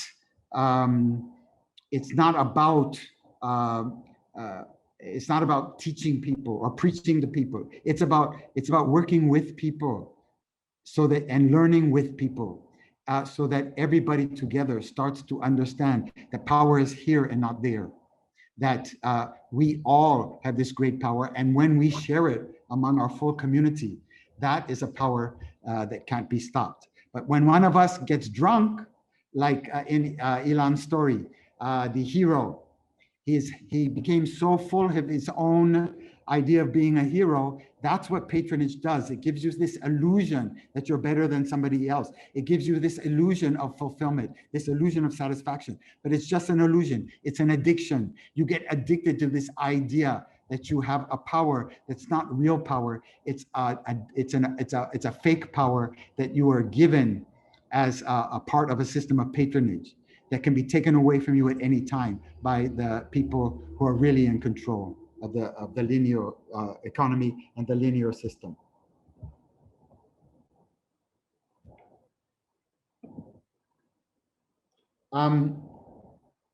Okay, let me just do this, and then let me ask you about timing, because normally I go on for too long. Okay, but in any case, let's just look at this thing for a second though. Okay, so when we say that Western science is blind, we're not just talking about the physical sciences. We're also talking about the social sciences. We're also talking about linguistics, language, people who study language like me. We're also talking about history. Okay, so in other words, look at this map. Okay, now we're talking about the Austronesian language family. What is that? It's a group of over 1,000 different languages. Okay, a group of over 1,000 different languages. Where are these languages spoken? They're spoken all the way across from the coast of Africa, Madagascar, island off the coast of Africa, all the way to the islands off the coast of South America. What does that mean? That means that your ancestors were responsible for a network of ideas, a network of sciences, a network of technologies, a network of economies, a network of politics that stretched from Africa all the way across Asia, all the way across the Pacific, all the way to the coast of South America. And they did all of this without destroying the planet. They used their circular economy. They used their canoes, which didn't pollute. They ran on wind energy, renewable energy. What an accomplishment. And look at they weren't speaking one language. They're speaking 1,200 languages. This means that they did it all without conquest. Okay, they did it all without invading. If this were an invasion, you would have one language being spoken over all these places. But it wasn't about invasion. It was about doing the roaming that Ilan was talking about. It was about people putting a basket on their back and sharing with other people from one island to the other, gradually moving. These are people who probably ran away from other societies who were doing linear things. These people ran away to Taiwan. Now, there are different theories about this, but here's one of the theories. These are people who ran away to keep their circular economies. They ran away from China, where the linear system was taking hold. Then a lot of them had to leave Taiwan because the linear system was taking hold there. And then they spread out to all these other places where there were already other people living with circular economies, circular politics, indigenous people. And when they got there, they didn't invade these indigenous people. They didn't conquer them. They lived together with them. In Papua New Guinea, you have places where people who speak Austronesian languages live right next door to people who speak other languages. You have this all languages that belong to other families. You have this all throughout this area. Okay, so in other words, and look at how long it took. We're talking about Taiwan about 3,000 years ago, and they gradually moved to other places. Okay, so they get to the coast of South America by about 300 AD. Okay, so we're talking about a gradual movement of people, a peaceful movement of people, a movement of people through networks like Tamu, like the farmers market, and those trade networks that extended. People started trading with each other. People moved from island to island using renewable technologies. Look at this. This is not just a major technological feat that was done with renewable energy. It's also a major international relations feat. These people managed to live in harmony with each other, speaking different languages and different cultures over thousands and thousands and thousands and thousands of kilometers. Compare that with the world today in the so-called developed countries. They're living in war, but these people did it through peaceful exchange, and there was exchange of knowledges. There were cycles of trade, so that people would move from one island, learn what had to be learned there, trade what had to be traded there to another island, and they were cycles. They moved around. We'll talk more about that later on. But in other words, here is a major historical accomplishment. Here, but you don't read about it in your history books. Here is a major Political science accomplishment, how you get all these people from all these places to live together without domination, without colonization, without invasion. What a wonderful accomplishment. What a high level of civilization. Where do you read about it in your political science books? You don't. Okay, look at this economic powerhouse that stretches all the way across, that is not based on making a few people rich, but based on everybody, making sure that everybody gets their needs and everybody's needs are satisfied and everybody is fulfilled. What a major economic accomplishment. But where do you read about this in your economics textbooks? You don't. In other words, because this was not done through plunder. Many of these societies, in other words, through stealing, it doesn't count. It wasn't done through invasion, so it doesn't count for Western science and Western history and Western economics. It wasn't done through stealing people's land and stealing people's labor. It wasn't done through invasion. It wasn't done through conquest.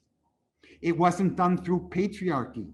So if you go to many of the villages in Melanesia where people speak Austronesian languages, many of them are run by women and not by men, or land is held by women and not by men. In other words, it didn't depend on men dominating women. It didn't depend on patriarchy and the patronage of patriarchy. And also it was not ethnocentric. So all the way across here, you'll find people living together in peacefully in settlements where people are speaking many languages, practicing many cultures, and even having many different identities. So a child might have one identities that come from their father's line, identities that come from their mother's line, and feel very comfortable practicing all those identities. Who said you just had to have one identity and one language and one culture?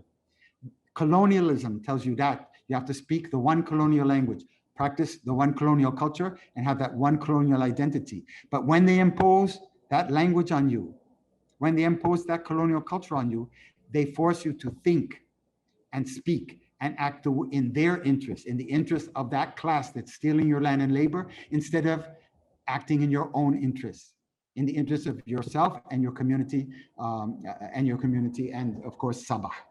An example where or how linear became circular. Frankly, when people are poor, they will always be easily manipulated and pin their hopes on handouts.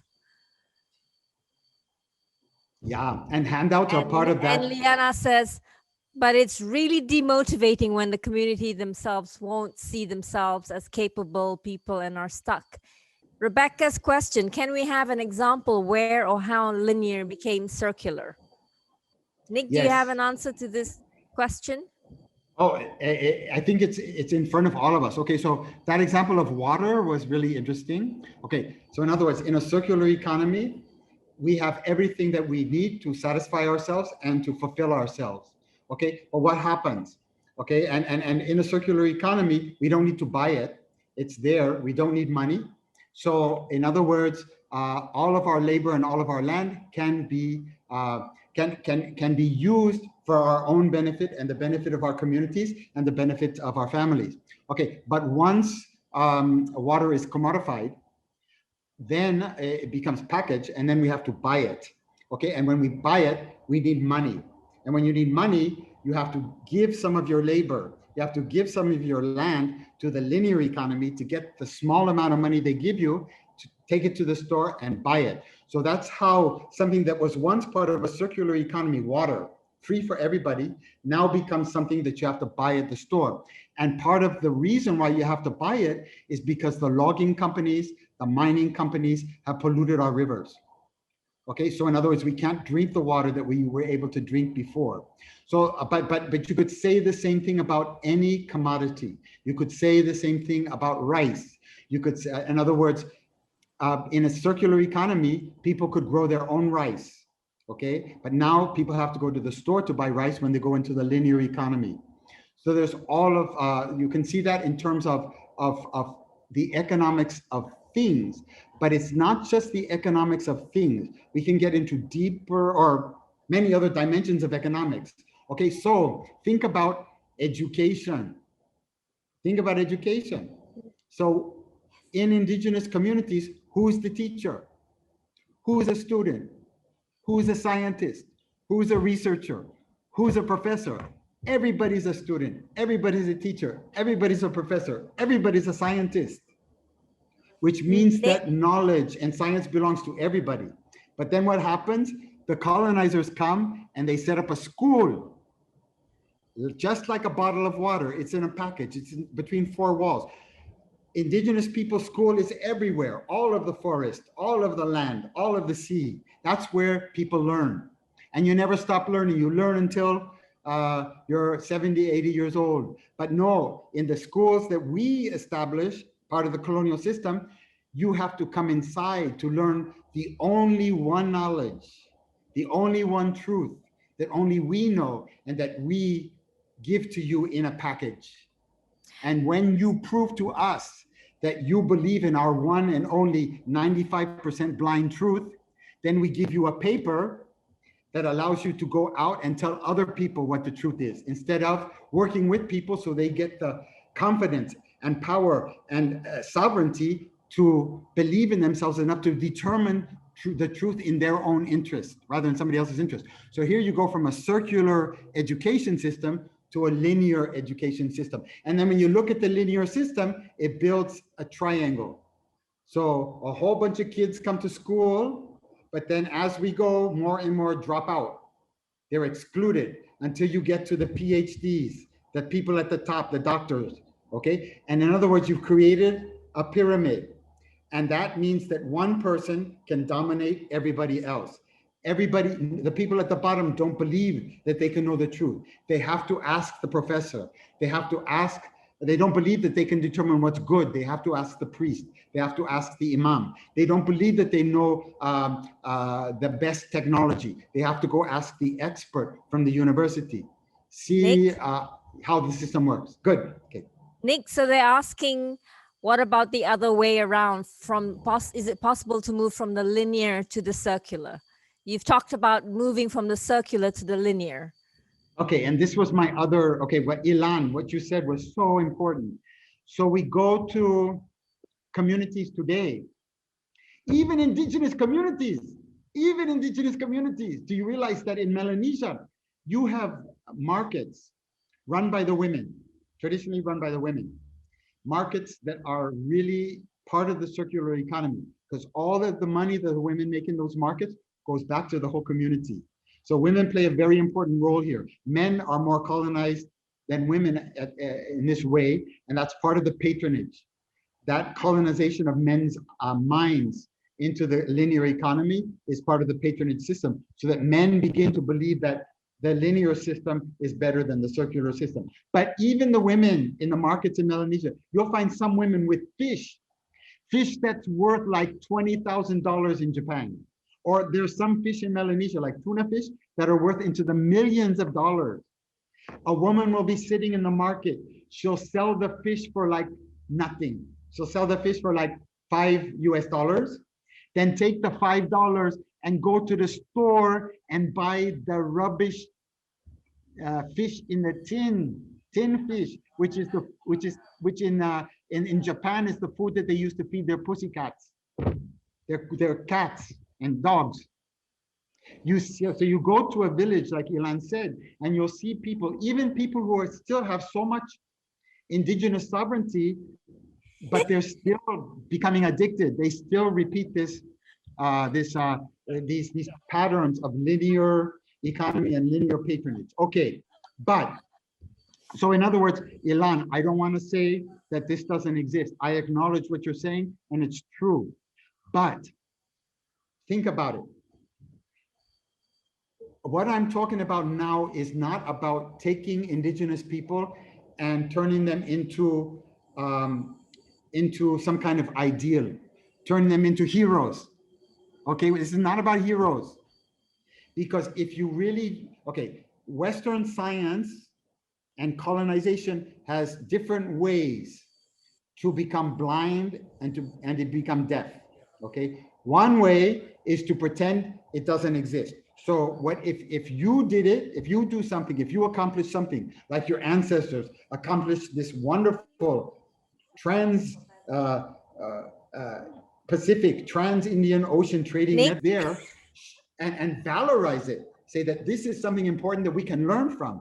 learn from it, and then put it all together. And that's what I see you doing at Forever Sabah. You're already doing that. So in other words, many of you are living in the money system, okay? But you have all of your ingenious ways to raise children, all your ingenious ways to live as healthy as possible, all your ingenious ways that you do to create life in a system of death.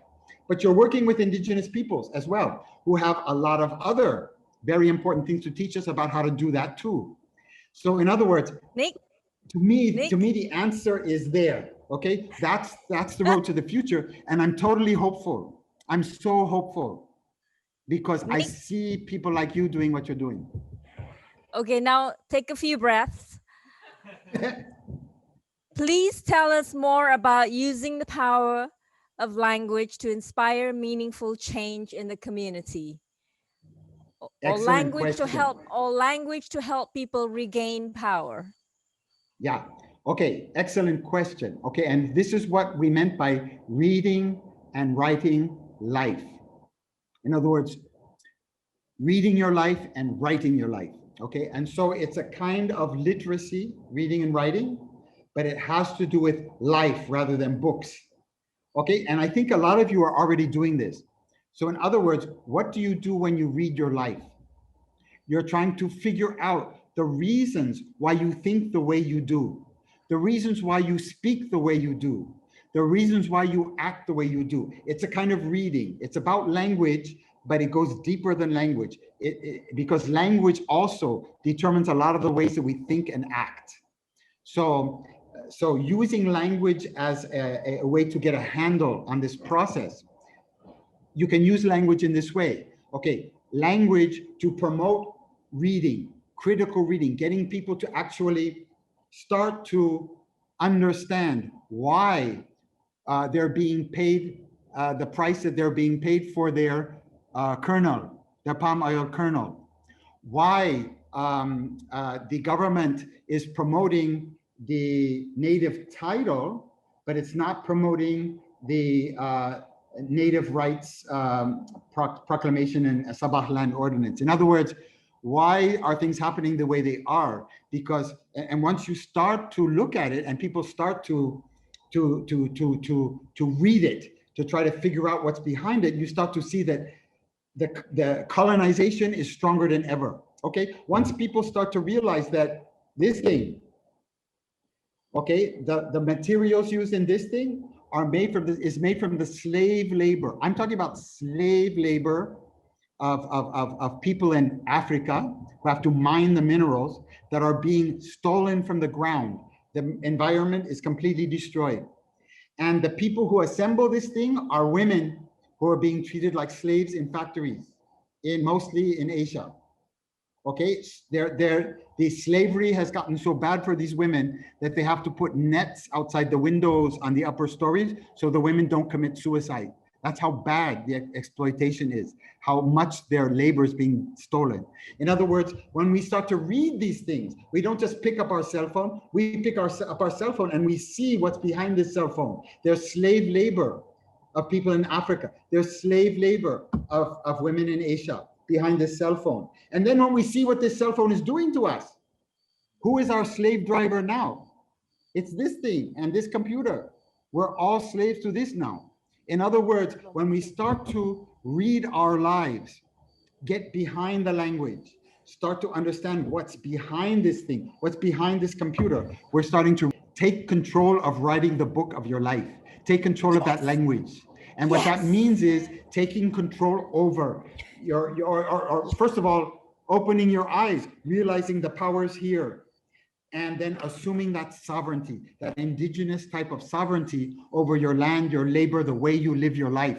You can do it right now and here. You don't have to wait for the revolution to come or for somebody to tell you, yeah, it can happen right here and now because you have the power right here, okay? You don't have to wait for the professor from the university to tell you, you do it now, or the politician to say, now's the time to do it. You can do it right here and now. And that's what I admire about Forever Sabah. You're doing it, okay? But that's how you can use language. Language to encourage people to read what's going on in their lives, find out the meaning, find out what's behind it. how there's other people using them to get rich off of their labor and their land, and then have people start to take back control over that text, that language, and start to take control over their lives, take back control over their land and their labor, etc. And this is where I think indigenous peoples have a lot to teach us, but also we have a lot to teach ourselves about how we actually do that from day to day. All of these survival systems that we have. So when I see people doing all these things, these amazing things in their day-to-day lives, that is powerful, but we just don't give ourselves permission to see it or value it. We think that's just what I do. The real thing is in the university. They know how to do stuff. I don't know how to do stuff. That's the attitude we have towards ourselves. But you have so much knowledge. You've accumulated so many amazing technologies and ways to get around all of the obstacles that the linear economy and the politics of patronage have been putting in our way to make so that we can seek life in a system that seeks death. Okay, Ilan wants to say something, Nick. And then you can close. I've had this problem, and I talked about it today in the afternoon sharing session, and I got a revelation tonight, so I just want to share it, because I ended on a negativity in this afternoon session where I've got a real problem with the language in the Malaysian context of the word indigenous and our word for it, which is orang asal. And I have such a problem with these words. And I realized tonight that it's because they've been taken over, and the very words have been kind of re-owned by somebody else, and they don't mean what I mean. So that those words are not good enough for me anymore in our context. Because in Malaysia we have the Melayu, China, India. I don't want to be the orang asal box with the stereotype of feathers in my hair and reduced to this stereotype kind of cosplay. And I realized that a lot of the language that we use in the mainstream way in Malaysia, when we talk about all your citizen science and all that, we don't talk about indigenous knowledge. We talk about the science that you're talking about, right? But we don't recognize, so that when I hear the word indigenous, most of the time, it's in the Melayu, China, India stereotype with feathers in the hair. And I realized, so I'm really grateful tonight of this great uncomfortable feeling that I've had with this language of the word indigenous and the word orang asal. But I realize now it's not the meaning of the perjuangan, of the battle and the fight, it's how it's been reduced. So I just want to say thank you for making me think about how I'm reacting to language that has been shaped by something, by the very system that I want to criticize, has made me question that language, even the word indigenous itself.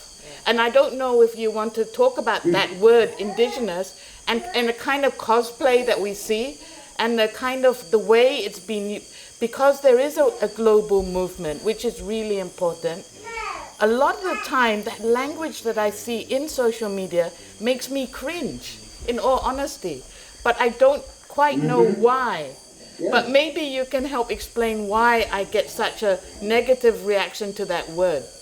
And also the word First Nations. Although I understand it, I don't like the word. So I don't want that to be a negative thing. It's part of my process of understanding. It's not the perjuangan I'm criticizing, it's the way the word is used in the Malaysian context and how to reshape that word. Yeah. I think, Ilan, this is so important, and we talk about this a lot, but we really talk about this a lot, indigeneity, because like you said, the word indigenous has been hijacked by the colonial system in many cases. Okay, so especially in a place like what is conceptualized as the Malaysian Federation or Malaysia. So yeah, and on top of that, indigenous people are very dangerous, because indigenous people are some of the few people left in the world who are still, who still have that that power over land and labor that most of the rest of the world has lost. Okay, so that means that indigenous people are dangerous because indigenous people can remind all of us that all of us used to have that. Even the people in Europe, go back enough thousand years, they had it too. They had, nobody was stealing their land. Nobody was stealing their labor. The land belonged to everybody. Everybody's labor went to benefit everybody. Okay, so in other words, there's a reason why they like to promote the feathers.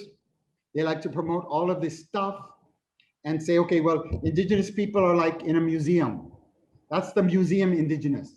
And unfortunately, Ilan, it gets worse because even the United Nations, which is trying to promote indigenous interests in some way, they don't allow indigenous people to define indigeneity.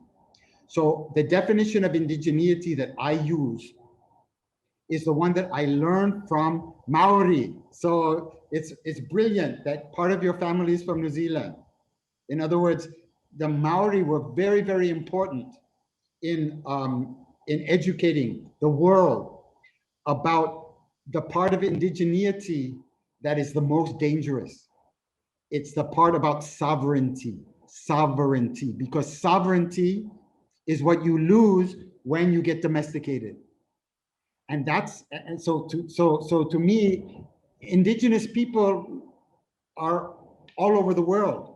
Some of them are still living those ancestral ways where they have sovereignty over their land, they have sovereignty over their labor. You go to Vanuatu, we'll talk about that in the session tomorrow morning, but they still have that. And that's really dangerous because we may all get reminded by those people that we could all have that too. But there are other indigenous people whose land has been invaded, who's to such a degree that they have very limited sovereignty over land. And so they're still indigenous though, because they still claim that sovereignty over land. Okay, so in other words, it's about that power and the claim of that power. Non-indigenous people are the people who have forgotten that power, forgotten that they could as well have that kind of sovereignty. And so so to me, that definition of sovereignty that comes from indigenous people themselves, like the Maori, or the way that sovereignty is practiced in places like Vanuatu or West Africa, that has educated me to adopt a different definition of sovereignty. And I think that's really been very helpful to me. That's a big thing that I learned. And then what I learned from that as well is that we can all reclaim that sovereignty, and we can all reclaim that indigeneity, because all of our ancestors were indigenous. No matter how far you in your particular family, you as an individual have fallen into the colonial system or linear economies, et cetera, we can all reclaim that.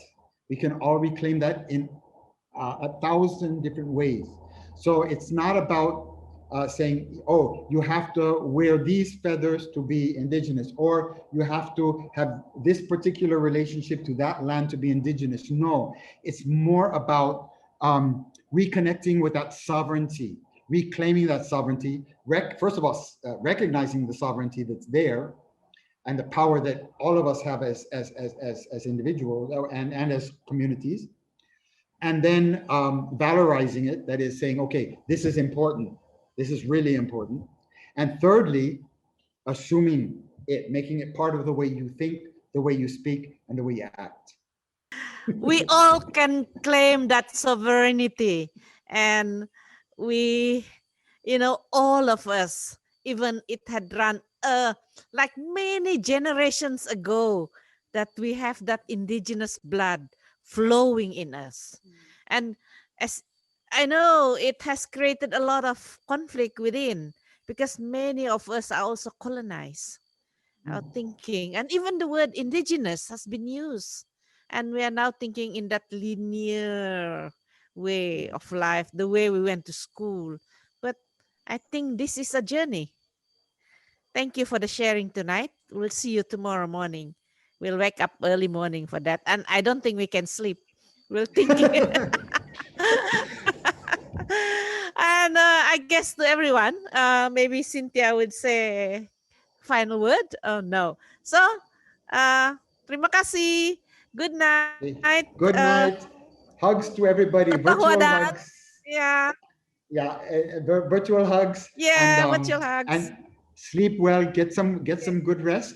And we'll see you in the morning, which will be the evening here. So in any case, thank you so much. And I hope that next time that there will be more. There maybe when if I ever have a chance to go there, we'll have a chance to do this in a more interactive way. But in any case, thank you for sharing all the things that you've already shared, and it's really helped me, and I've learned a lot, and I'm filling up my basket.